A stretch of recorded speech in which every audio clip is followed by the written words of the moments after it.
ми предстои да ви призная. Да ви призная колко всъщност провали съм имал, докато говоря пред хора, докато презентирам.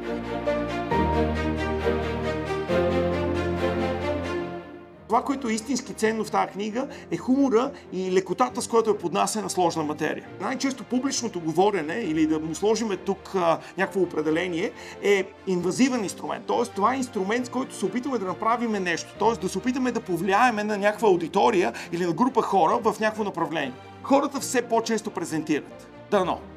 От друга страна, това, че все по-често презентират, въобще не означава, че го правят правилно. Или че го правят добре. Всъщност най-големият страх, човешки страх е страха от смъртта. Вторият е страха от публичното говорене. Според вас това е рационално ли? Но някой трябва да допуска грешки, за да може после някакви хора да се учат от грешките, които не трябва да се допускат и така нататък. Но смисълът поражда емоцията. Емоцията поражда внимание.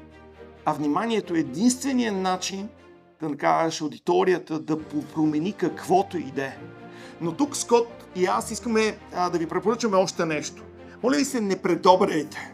Една информация на слайд, няколко цвята, по възможност един фонт, т.е. с един шрифт и един фонт и снимки. Извинявайте, и Скот и аз съм поредните досадни, който ще ви каже: информирайте с по-малко текст.